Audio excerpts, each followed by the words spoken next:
Dakinhar fil-għaxija fl-ewwel jum tal-ġimgħa, meta d-dixxipli kienu flimkien imbeżża mill-lut, bil-bibien magħluqa. Ġie Ġesu u daħal f'nofshom u qalilhom isliem għalikom. 8 ijiem wara, id-dixxipli reġgħu kienu ġewwa u Tumas magħhom. Il-bibien kienu magħluqa, imma Ġesu daħal għad f'nofshom u qalilhom isliem għalikom. Il-bibien tagħna aħna nagħlquhom meta nindunaw li madwarna hemm realtajiet li lilna jbeżżawna u nixtiequ naqfluhom inbeduhom minnha.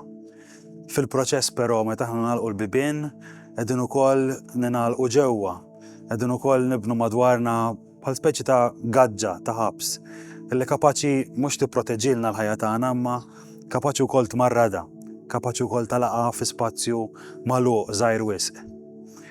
Id-dixxipli wara li jitilfu l-mulej Ġesu b'mod tant traġiku jimtlew bil-biża' u huma wkoll jagħlqu l-bibien u jissakru ġewwa.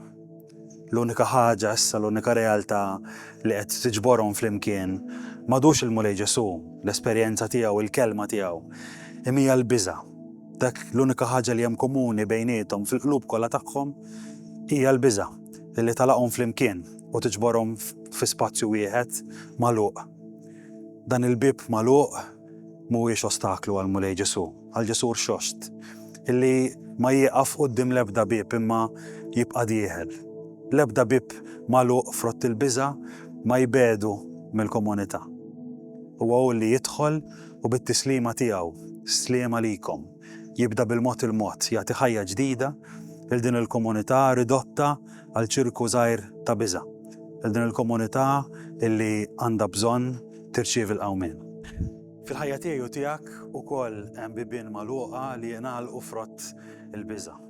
Liema huma dawk il-bibien magħluqa frott il-biża' li minnhom jixtieq jgħaddi llum fil-ħajja tiegħek il-mulej Ġesu rxost.